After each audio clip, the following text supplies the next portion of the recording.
Hello दोस्तों, welcome to my story reading channel. हम पढ़ रहे थे क्या यही मोहब्बत है, जिसे लिखा है निशा शाहगिल जी ने। तो चलिए हम पढ़ते हैं इसके आगे के चैप्टर को। Chapter 10 pillow fight. जानवी ने पहले सामने टेबल पर रखा हुआ पानी का जग उठाया और ग्लास में पानी डालकर पीने लगी, और फिर गहरी सांस लेकर अनीका से कहा, अब पूछे क्या क्या पूछना है। अनीका ने एक्साइटमेंट से कहा, तुझे पता है कि मुझे क्या पूछना है? चल जल्दी से बताना। दीप ने मेरे बारे में क्या क्या पूछा? क्यों, क्या कुछ उन्होंने कहा कि मेरे लिए? तो जानवी आराम से आलती फालती मारकर सोफे पर बैठ गई और अनीका से बोली, हाँ, उन्होंने मुझसे यही पूछा था कि वाकई में अनीका वैसी ही है न, वैसी ही है ना जैसी दिखती है। वो क्या है ना अनीका दी, आप उन्हें बड़ी स्वीट तो लगती हो, पर कभी कभी डाउट होता है कि आप वैसी नहीं हो जैसी आप दिखती हो। अनीका ने कंफ्यूजन से का पूछा, तू कहना क्या चाहती है? क्लियर बात बात नहीं कर सकती क्या? तो जानवी ने अपनी बात समझाते हुए कहा, अरे क्लियर बात तो मैंने उन्हें कही है। दरअसल मैंने उन्हें कहा है कि वैसे तो नीका दी बहुत अच्छी है, लेकिन जब उन्हें गुस्सा आता है ना, वो तो पूरी तरह से पागल हो जाती है और सामने वाले को पीट देती है। कई बार तो अपने मुझे भी तो पीटा है ना, और पता है, इसलिए मैंने उन्हें पहले अलर्ट कर दिया है कि वो आपसे पंगा बिल्कुल भी ना ले, वरना पता चला कि फर्स्ट नाइट वाले दिन ही आपने अपने पति को धो डाला। जानवी की ये बात सुनकर अनीका का मुंह खुला का खुला रह गया। अब उसे भरोसा नहीं हो रहा था कि जानवी दीप से जाकर ये सब बातें करके आई है। वहीं जानवी ने कहा, पर आप चिंता मत कीजिए अनीका दी, मैंने उन्हें समझा दिया है कि वो ऐसी पागल तभी होती है जब वो गुस्से में आती है। तो जाहिर सी बात है, दीप जीजू आपको कभी गुस्सा दिलाएंगे ही ना, तो फिर आपका पागलपन उनके सामने आएगा ही ना। जानवी की बातें सुनकर अनीका अपने आसपास कुछ ढूंढने लगी। जानवी ने खड़े होते हुए पूछा, क्या हुआ, क्या ढूंढ रही हो? तो अनीका ने कहा, सबसे पहले तेरे होश ठिकाने लाने के लिए कुछ सामान ढूंढ रही हूँ, कहकर अनीका ने कुशन उठाया और फेंक कर जानवी के ऊपर मारा। जानवी उस कुशन से बचने के लिए वहां से दूर जाकर खड़ी हो गई और बोली, बस हो गया आपका पागलपन शुरू। यही बात तो मैं कह रही थी उनको कि आप कब पागल हो जाती हैं, कुछ पता नहीं चलता। अनीका अब जानवी की को पीटने के लिए उसके पीछे पीछे भागी। रुको, तुम्हें तो मैं बताती हूँ पागलपन क्या होता है। जानवी, तो ये सब बकवास करके आई दीप के सामने, वो क्या सोच रहा होगा मेरे बारे में। जानवी जल्दी से बेड पर चढ़ गई और वहीं से चिल्लाते हुए बोली, अरे अब सोचने के से होगा क्या, वैसे भी आपकी तो शादी होने वाली है ना उनसे, अब तो वो पीछे कदम भी नहीं ले सकते। आप निश्चिंत रहिए, दीप जीजू बहुत अच्छे हैं, वो आपको झेल लेंगे। अब तो अनीका के हाथ में जो भी आ रहा था वो जानवी को फेंक कर मार रही थी।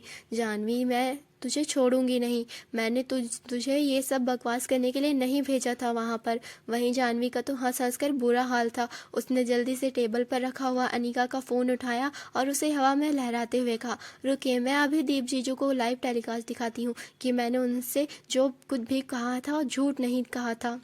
कहकर जानवी जल्दी से बालकनी की तरफ भागी और दीप का नंबर डायल कर दिया। अनीका ने उस पर चिल्लाते हुए कहा, जानवी चुपचाप मेरा फ़ोन रख दो, वरना मैं तुम्हें छोड़ूंगी नहीं। अब अनीका जानवी के हाथ से अपना फ़ोन खींचने के लिए पीछे भाग रही थी। तब तक दीप को वीडियो कॉलिंग जा चुकी थी। सामने से दीप ने भी अनीका का नंबर देखकर जल्दी ही कॉल पिक कर लिया, लेकिन जैसे ही उसने वीडियो कॉलिंग पर अनीका और जानवी की फाइट देखी तो उसका हंस हंस कर बुरा हाल था। जानवी वीडियो कॉलिंग पर ही दीप से कह रही थी, देखो जीजू, आपकी होने वाली घरवाली आपकी आधी घरवाली पर कैसे अत्याचार कर रही है। अनीका ने जल्दी से जानवी के हाथ से फ़ोन खींच लिया और फिर पलटकर जानवी से कहा, चुपचाप यहाँ से जाओ, चलो। सामने से दीप ने हंसते हुए कहा, अनीका, क्यों बेचारी मासूम से साली को परेशान कर रही हो?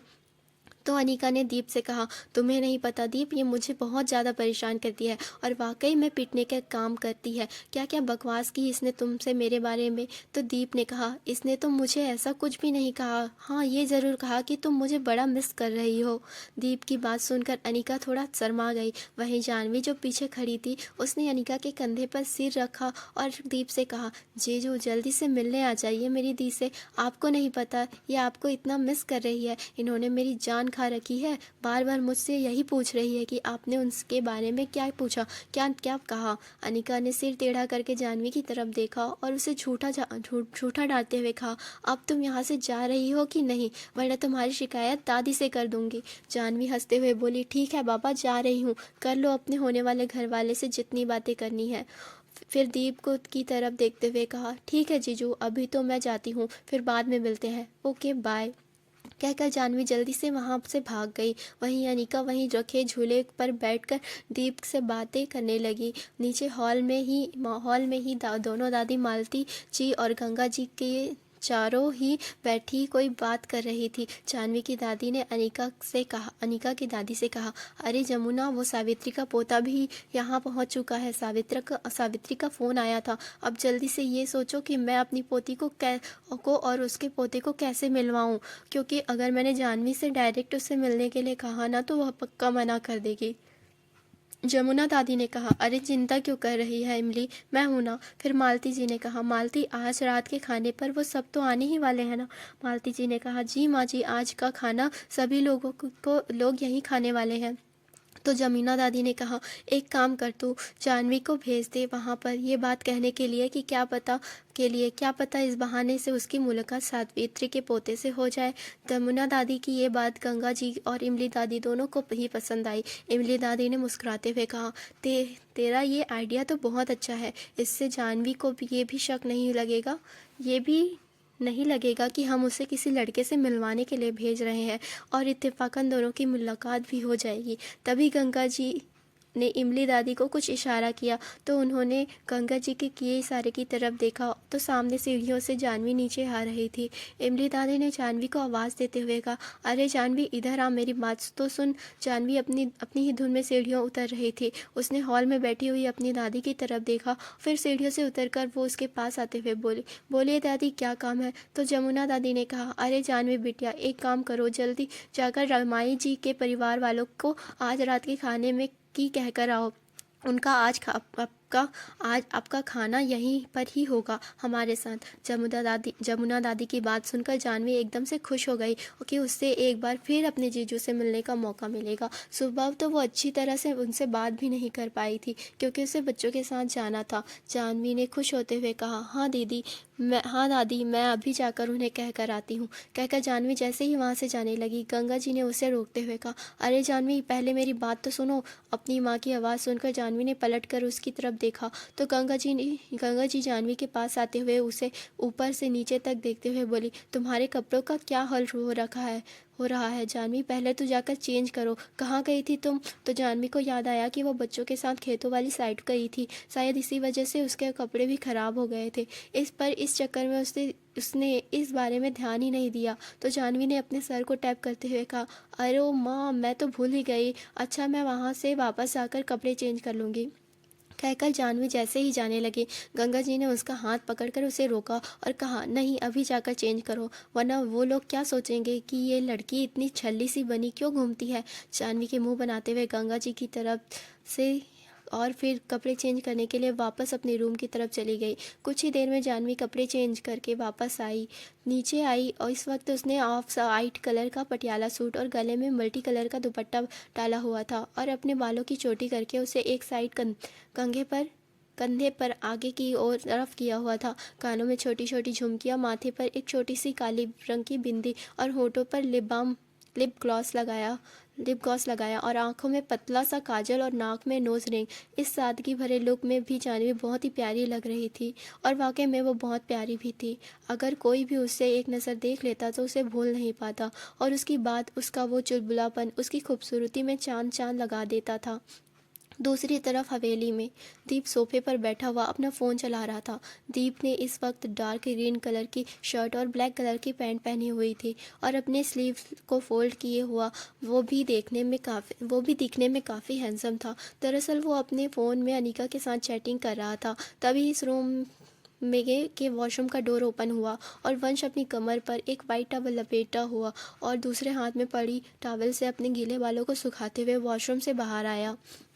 इस वक्त वंश की मस्कुलर बॉडी, जो पानी की बूंदों से हल्की सी भीगी हुई थी और भी ज़्यादा हॉट लग रही थी, उसने एक नज़र दीप की तरफ देखा और जाकर सामने खड़ा हो गया। वंश मिरर के सामने खड़े हुए ही अपने बालों को ड्राई कर रहा था और मिरर में ही दीप की तरफ देख भी रहा था।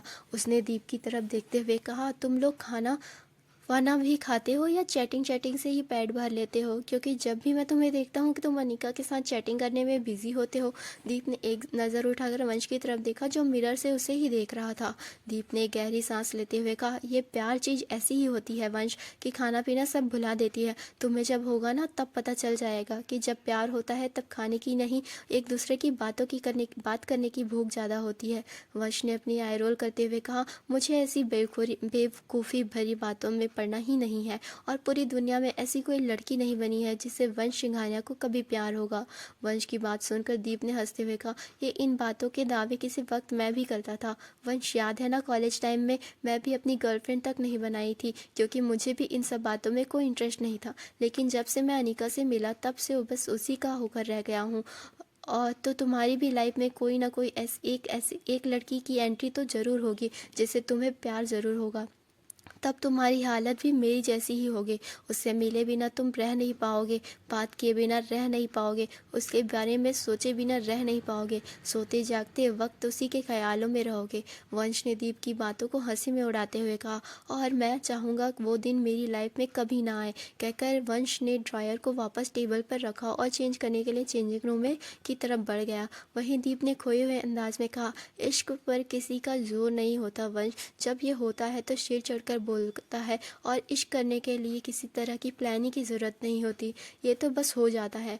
कहते हुए दीप के फेस पर एक प्यारी सी स्माइल आ गई और वो एक बार फिर से अनिका के साथ चैटिंग करने में बिजी हो गया। जानवी अपने दुपट्टे के कोने को अपनी उंगलियों में लपेटे हुए अंदर आ रही थी। इस वक्त उसके फेस पर एक प्यारी सी स्माइल थी। हॉल में आकर जानवी ने आसपास किसी को ढूंढा और फिर उसे वहाँ पर कोई भी नज़र नहीं आया। तभी उसकी नज़र किचन की तरफ से जा रही एक मैट पर गई। वो जल्दी से उसके पास गई और उसने उस मैट को पूछा, आंटी सब लोग कहाँ हैं, नज़र नहीं आ रहे हैं कोई भी। मैट उससे कुछ कहती कि तभी वहाँ पर स्टिक का सहारा लेते लिए सावित्री दादी आई। मेड ने सावित्री दादी की तरफ देखते हुए कहा, ये लो दादी आ गई, बाकी सभी लोग अपने अपने रूम में हैं। जानवी ने पलटकर सावित्री दादी की तरफ देखा, उसके पास आते हुए बोली, नमस्ते दादी माँ। सावित्री दादी जो सोफे की तरफ जा रही थी, उन्होंने जानवी की तरफ देखा और अपने चश्मे को ठीक करते हुए उसे गौर से देखने लगी। जानवी को देखकर वो उसे पहचान गई। उसके फेस पर बड़ी सी स्माइल आ गई। तुम तो इमली की पोती हो ना? जानवी पहले तो कंफ्यूज हुई कि इन्हें कैसे पता, पर उसने मुस्कुराते हुए अपना सिर हाँ में हिलाया और कहा, हाँ वो मेरी दादी है। आप उन्हें कैसे जानती है? सावित्री दादी ने हंसते हुए कहा, अरे मैं तो तुझे बचपन से ही जानती हूँ। जब तुझे देखा था तो तू बहुत छोटी सी थी, तू शायद मुझे भूल गई है। मैं हूँ सावित्री दादी, याद है कि नहीं? सावित्री दादी का नाम सुनकर जानवी के फेस पर बड़ी सी स्माइल आ गई। वो खुश होते हुए बोली, अरे मैं तो आपको अच्छे से जानती हूँ, आपसे तो मेरी फ़ोन पर बात भी हुई है ना। मैं कितने वक्त बाद आपको देख रही हूँ। सावित्री दादी ने अपने बाहें फैलाते हुए कहा, चल याद आ गया है ना, अब जल्दी से मेरे गले लग जा, कितने साल हो गए तुझे गले लगाए हुए। जानवी भी सावित्री दादी के गले लग गई। फिर कुछ देर बाद थोड़ा दूर होते हुए बोली, आप हरिद्वार क्यों नहीं आई? पहले तो आप आई थी ना हरिद्वार और हमसे भी मिली थी।